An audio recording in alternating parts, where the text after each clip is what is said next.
Tú entras de la puerta de la cárcel para adentro, tú estás en otro estado.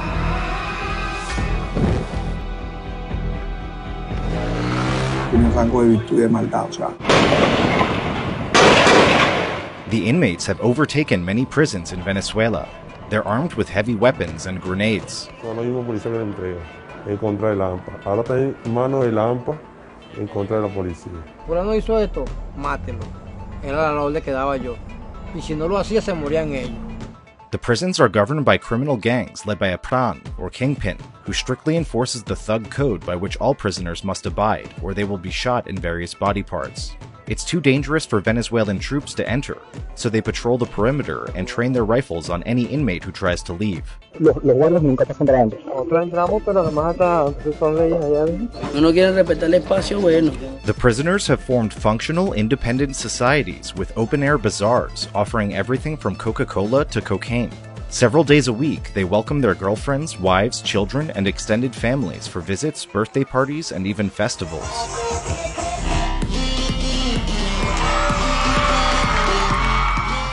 La Causa, a new documentary from 29-year-old filmmaker Andres Figueiredo Thompson, is a raw look at life inside what at the time of filming was the country's largest prison.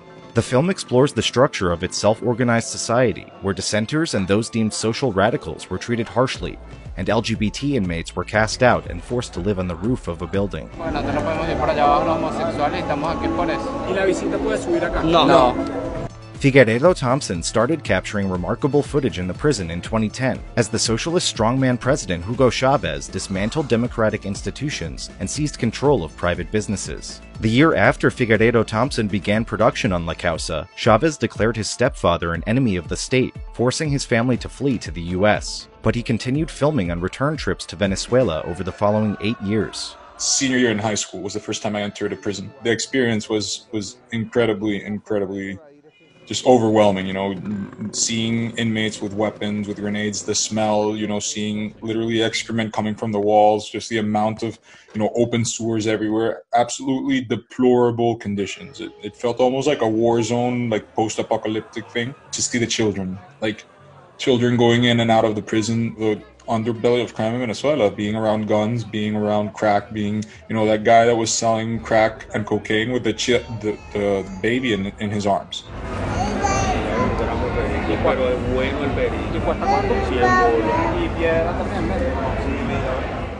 You filmed this over the course of 8 years. How did you start going into prisons in Venezuela when you were a senior in high school? Yeah, I met this guy who's in the documentary, Gilbert Caro. He's the politician guy. Me and my brother had an NGO, and we used to build recreational parks in the slums. And he told me the story of when he was a kingpin, and how he had transformed himself. Fui líder de pabellones allá adentro. I was 17, and I told him, man, I want to do a documentary about this. I even had to make a fake ID to be able to get into the prison. How did you sort of ingratiate yourself in this community that they were willing to let you film them? They always knew what was going on, and they were okay with it, because I think there's also that element of pride in some sense, of being in that world, or of wanting to show their life. Él es el fotógrafo que va a grabar todo.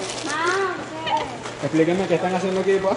Bueno, aquí estamos rellenando las piñas. But it was really interesting to see inside the power vacuum that they had filled. Before these, you know, kingpins came to power, it used to be like no man's land. And there used to be a lot more bloodbaths. Prácticamente que nosotros tenemos armas aquí para por lo menos tener un control contra todo, ¿comprende?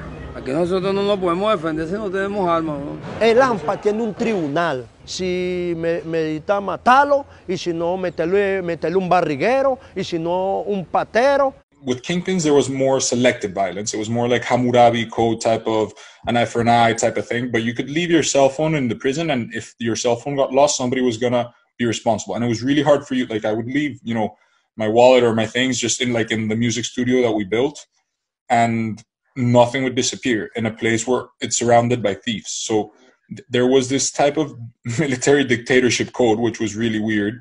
That I'm not saying that I support it, but it was a type of system that created some type of order from the previous chaos. Yo vendo películas, vendo cigarrillos para sobrevivir. Mira, yo estoy tranquilo aquí, ningún otro compañero va a venir a quitarme esto por la fuerza. Que antes, por lo menos, si tú tenías una cadena de oro, yo iba a quitarte esa cadena. The Plan, or Kingpin, presides over a multi-tiered security apparatus that oversees an army of watchmen who roam the prison grounds and ensure inmates obey strict social codes that regulate where they can go, how they can act, and what they can say. There are certain codes that you can't break, like you can't use the word for milk because it can also be misinterpreted, and so you have to know all of these things that, you know, if you say them, then you're gonna lose positions in your ranking. Coming new to prison, at first you're most likely gonna be sent to the church, and in church they're gonna ask you who you are, why are you here, what are you doing, do you know anybody in here? When prisoners first arrive, they're judged by the prison government and sorted into one of three distinct social castes: the thugs, the evangelicals, or the renegades. Almost like going into college, like if you get into a frat or not get into a frat depends on who you know, how cool you are, what you've done, type of thing. Like, it's interesting to see that society has its ways to self-organize at, you know, these different levels, but it's essentially the same thing. You know, the thug is the people who are the freest inside the prison. The thugs can, you know, not wear a shirt, they can walk wherever they want to, they can smoke, you know, weed or do drugs in the prison. The evangelicals, if they're walking about, they have to have a Bible in their hands and they have to wear a tie, and they're also in charge of cleaning the prison, or they're also in charge of cooking. The renegades, the ones who are worst off, these are like the prisoners within prison, and it's either because you committed a very, very horrible crime, you're a homosexual, like a known homosexual, or you belong to a gang that was an enemy of the Kingpin's gang. In addition to preaching the word of God, the evangelicals are responsible for cleaning the raw sewage and refuse that cover the grounds. They live in the church, which acts as both a place of worship and a prison within the prison. Those who violate the thug code or owe a debt can also be sent to the church. It's like your last warning type of punishment. If you're in the church and you're caught by the Kingpin doing something, you're either going to get shot in the hand or like corporal punishment some way, or you're going to be sent to the renegades, and that's where because you can't get out of that. Once you do that, any prison that you go to is what called like you have a stain that is not washable. You go to another prison or even the streets, everybody's going to know, no, that guy has a stain on him. Because you were giving the opportunity of the church to reform yourself, to no longer be in the world of evil and turn good. The prison's de facto government collects a general tax known as la causa, or the cause, which it uses to purchase goods that come into the prison. If you behave, if you pay your causa, then nobody's going to mess with you. But if you're outspoken, if you do things wrong, if you're a mischief person, if you're a debtor, if you're like a bad person for the good living within the prison, then you're going to fare bad.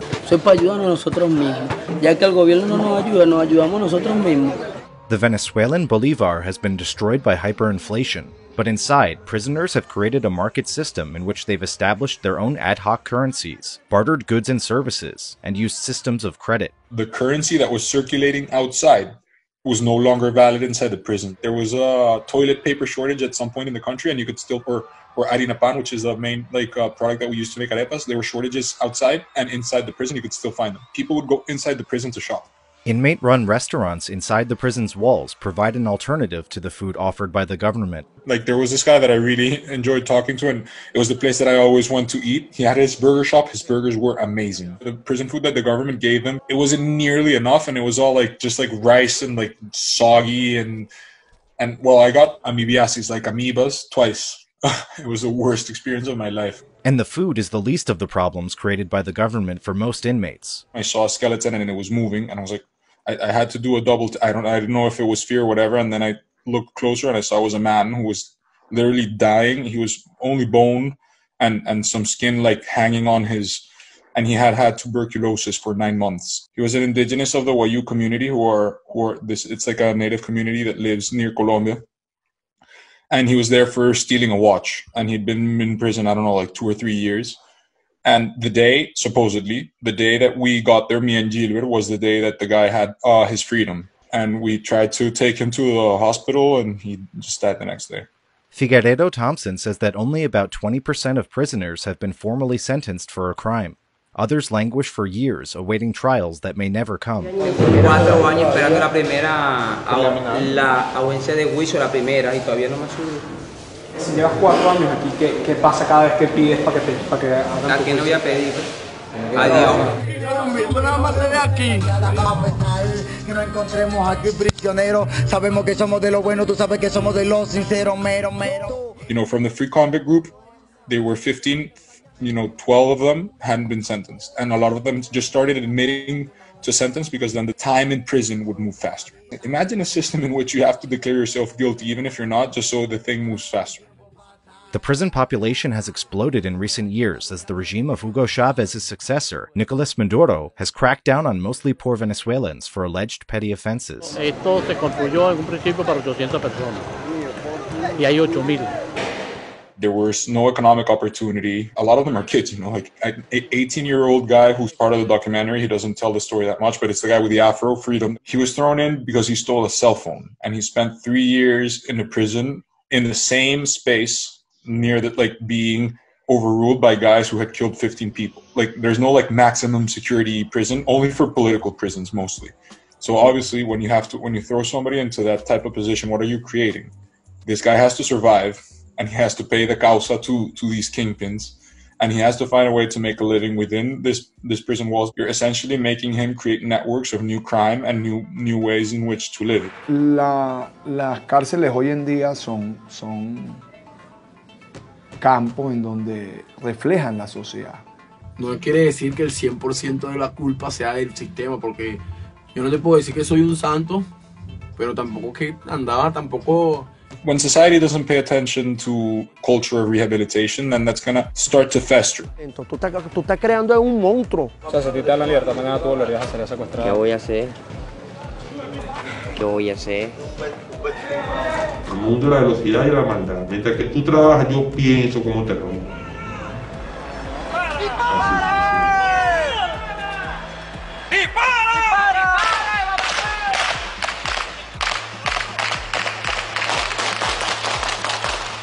The film builds to a dramatic finish as the military embarks on a campaign to retake several inmate-run prisons, setting up a showdown in 2016 at the prison where Figueiredo Thompson shot most of his footage. Little by little, a lot of these prisons have been taken control of. No sé, en estos días, personal jurídico no trabaja, pero me bomba el tiempo porque no quiero estar aquí cuando explote, porque pienso que va a ser muy feo.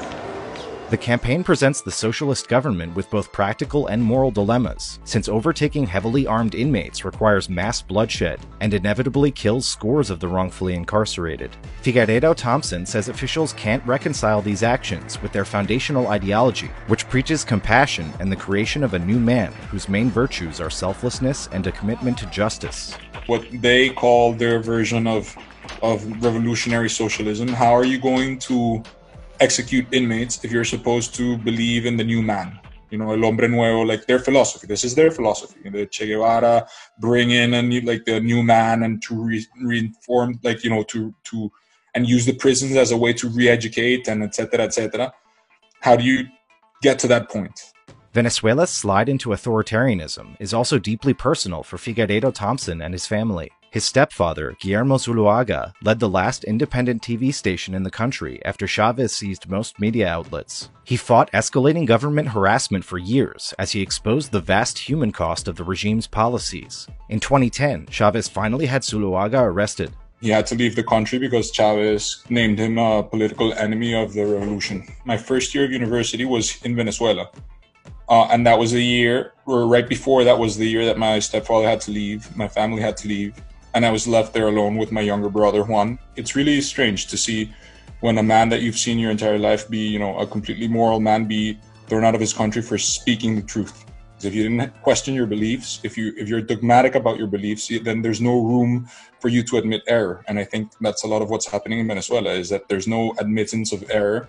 And they've gone so far down a path that it's very hard to come back from when you become too radicalized in your ideological position. And I think, that's something that I've been able to witness and to see firsthand, and it's very saddening. Venezuela no era un país violento. Pasó de ser un país no violento a estar entre los 5 países más violentos del mundo. Obvio, mi hijo destrozado, sin cara, 70 disparos en el cuerpo. La Causa shines a light on the decline of Venezuelan society and the human rights abuses perpetrated under Chávez and Maduro, as their socialist revolution backpedals further from its promise to empower the downtrodden and celebrate the idea of the new man. La urbe con su deterioro, con sus cloacas, con su hedor, con sus prisiones internas en los barrios. Esa es una cárcel. But Figueiredo Thompson's film also features poignant stories of individuals who have overcome the odds to find redemption, whether or not they ultimately find justice. Uno que ha venido de echar broma, uno que ha venido de, bueno, pagó un poco de años, está en la delincuencia, hacer y deshacer. Ahora te toca enterrar tuyo en esta situación. Y no solamente eso, después que lo entierro, cuando llego al barrio, me mandan a buscar los muchachos que lo mataron. Los hombres llorando, pidiéndome perdón. El mismo momento que los vi, los perdoné. To be able to get to this level of access to empathy and to understanding,